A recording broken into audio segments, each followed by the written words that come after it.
Voici donc l'explication du passage Ézéchiel dans la Bible, Ézéchiel 38 et 39, entre le conflit Iran et Israël.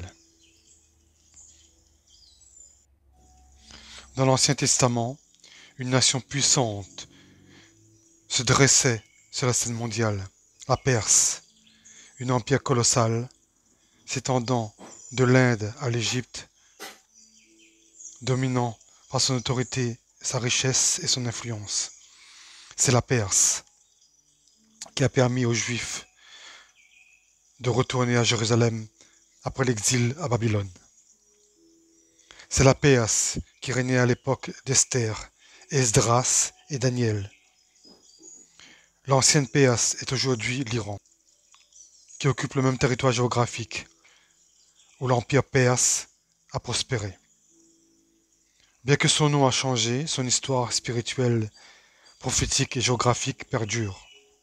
La Bible mentionne la Perse non pas comme une simple nation historique, mais comme une pièce prophétique sur le plateau final du temps.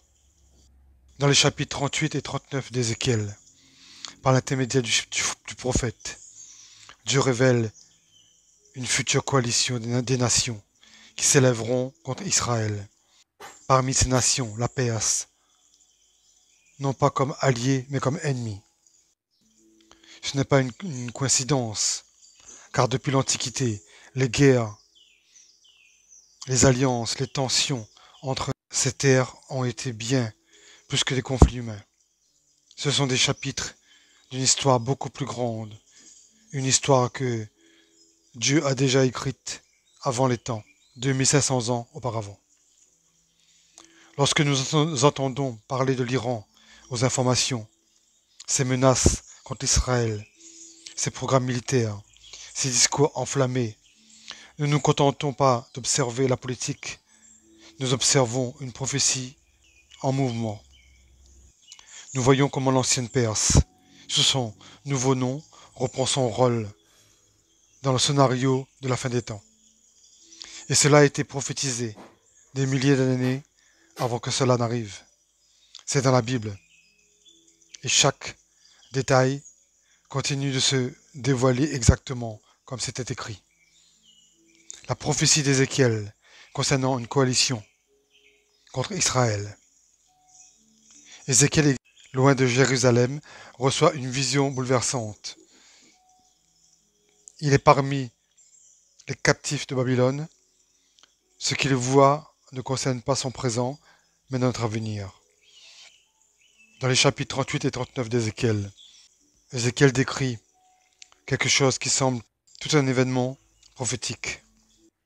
Dieu lui montre un conflit mondial où une coalition des nations s'unit pour un sombre dessein, celui d'envahir l'Israël. Dans cette coalition, on annonce Gog, prince du pays de Magog. Des peuples s'élèveront du nord, de l'est et de l'ouest. Et parmi ces nations est clairement mentionnée la Perse, dont nous savons qu'il s'agit de l'Iran aujourd'hui. L'Iran est présenté comme l'un des principaux ennemis du conflit final contre Israël. Ce n'est pas une interprétation politique, il est écrit dans la parole de Dieu il y a 2500 ans, et la menace est considérable. Ézéchiel décrit comment ce peuple viendra comme une tempête, comme un nuage qui couvrira la terre. Ils viendront confiants, arrogants, croyant Israël vulnérable. Ils amèneront de nombreuses armées, chevaux, boucliers, armes, prêtes à piller, détruire et conquérir. Pendant des siècles, cette prophétie était ignorée. Beaucoup pensaient qu'elle ne se réaliserait jamais. D'autres la croyaient déjà révolue. Mais aujourd'hui, face à l'hostilité croissante de l'Iran envers Israël et la formation d'alliances stratégiques entre les puissances du Nord, de l'Est, tout ce que Ézéchiel a vu commence à s'aligner. Cela nous laisse avec une grande vérité.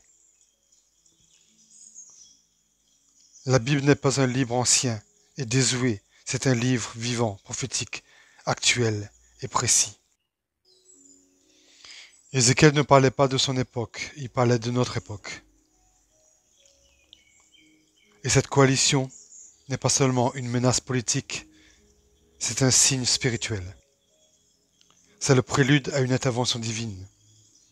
C'est le début d'une plus grande bataille entre le bien et le mal. Où se trouve la Perse sur la carte actuelle? Pour comprendre l'ampleur de cette prophétie, nous devons regarder la carte. Lorsque la Bible mentionne la Perse, il s'agit d'un territoire réel, aux coordonnées géographiques claires. Au temps biblique, la Perse occupait une vaste région qui comprend aujourd'hui principalement l'Iran, mais aussi des parties de ce qui sont maintenant l'Afghanistan, le Pakistan, et des régions proches du Golfe Persique. Pourquoi c'est important? Car lorsque nous regardons la carte moderne, nous constatons que les menaces militaires, les discours de haine viennent de cette même région. L'Iran n'agit pas au hasard, il remplit involontairement le rôle que la prophétie biblique lui a assigné il y a des millénaires. Au fil des siècles, des empires se sont effondrés, des noms ont changé, mais les frontières spirituelles sont restées. Là où était la Perse se trouve aujourd'hui l'Iran. L'esprit de confrontation contre le peuple de Dieu est toujours d'actualité. Ézéchiel, lorsqu'il mentionnait la Perse, il ne pouvait pas connaître les noms modernes. Il ignorait les mots Iran et les conflits actuels au Moyen-Orient. Lorsque Dieu annonça à Ézéchiel que la Perse s'unirait à d'autres nations contre Israël, ce n'était pas une vision symbolique, c'était un véritable avertissement pour une époque bien réelle, comme celle que nous vivons aujourd'hui. Et ce n'est pas un hasard si Israël désigne l'Iran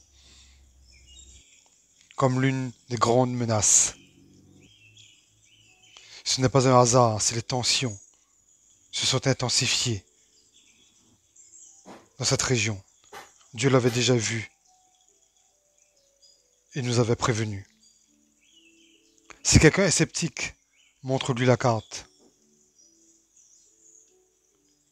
Et que la géographie biblique et la géopolitique actuelle coïncident exactement. Que cela arrive, ce n'est pas une coïncidence. Nous assistons à l'accomplissement d'une prophétie vivante. L'Iran déclare sa haine envers Israël. Dans les manifestations, on entend mort à Israël. Ce n'est pas une fiction. C'est ce qui se produit fréquemment dans les rues d'Iran. Lors des manifestations officielles, soutenues par son propre gouvernement, les dirigeants politiques ne se contentent pas de critiquer Israël, ils déclarent ouvertement de le voir détruit. Cette haine n'est pas nouvelle, elle est profondément ancrée dans un récit spirituel, historique et politique. L'Iran, nation islamique, chiite radicale, considère Israël comme un obstacle, un ennemi idéologique, voire une offense à sa vision du monde. Dans leur discours politique, certains de ses présidents et ayatollahs ont littéralement déclaré Israël devait être rayé de la carte. C'est exactement ce que Ézéchiel a prophétisé, une hostilité ouverte avec l'intention manifeste de détruire, l'arrogance de croire qu'Israël sera facilement vaincu. Tout cela est écrit dans la Bible et cela devient maintenant réalité sous nos yeux. Pour comprendre l'Alliance du Nord, l'Alliance du Nord, c'est la Russie, la Turquie et l'Iran. Dans Ézéchiel 38, Dieu révèle un chef nommé Gog, du pays de Magog, surgira du Grand Nord. Il s'agit de la Russie. Parce que la Russie se trouve au nord de Jérusalem. Il rassemblera une coalition des nations pour attaquer Israël. Ces nations sont Magog, Méshek, Tubal, Gomer, Togarma et la Perse. C'est ici que commence la révélation. Magog, c'est la Russie. Togarma et Gomer, c'est la Turquie. Et la Perse, c'est l'Iran moderne. Trois nations qui n'avaient pas d'alliance solide coopèrent désormais. Des exercices militaires conjoints sont en cours. Ils concluent des accords énergétiques et diplomatiques. Et ils s'opposent ouvertement à l'influence d'Israël et de l'Occident au Moyen-Orient. Cette alliance est prophétique. La Bible décrit cette alliance comme venant du Grand Nord. Et si vous tracez une ligne droite vers le nord à partir de Jérusalem, sur une carte, vous arrivez tout droit sur Moscou, donc la Russie. La géographie confirme donc la prophétie. Mais il y a plus. Ces nations partagent un intérêt commun. Ils veulent contrôler les ressources, étendre leur pouvoir et supprimer les obstacles. Israël, pour eux, est un obstacle. De manière discrète et stratégique, cette triple alliance se forme sous les yeux du monde. Beaucoup l'ignorent, d'autres s'en moquent, mais ceux qui connaissent les Écritures le savent. Le décor est planté, l'armée prend position, et la parole de Dieu s'accomplit avec une précision étonnante. Ce n'est pas juste une analyse géopolitique, c'est la confirmation d'une vérité éternelle, une vérité biblique. Dieu connaît la fin dès le commencement, et il a déjà révélé à ses serviteurs ce qui doit arriver. Ézéchiel a vu une convergence entre des nations autrefois éloignées, partageant désormais des intérêts communs, et éliminer Israël et redéfinir l'ordre mondial.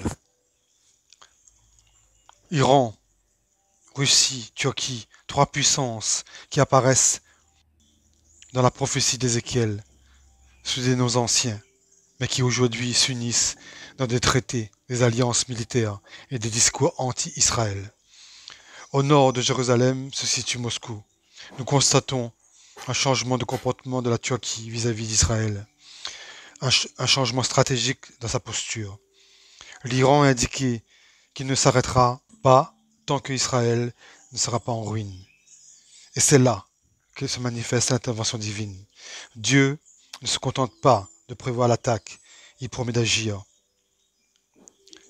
Et il dit qu'il laissera cette coalition avancer, s'approcher, sembler sur le point d'emporter sa victoire, pour qu'au dernier moment, la gloire de Dieu se révèle de manière incontestable. Et comment il le fera? Par des tremblements de terre, par la confusion des armées ennemies, des pluies de feu et de soufre. Une intervention surnaturelle si puissante qu'aucune nation ne pourra revendiquer la victoire pour elle-même. Seul le nom du Seigneur sera exalté ce jour-là. Sa victoire sur les peuples ennemis qui sont l'Iran, la Russie, la Turquie. Amen. Amen. Amen.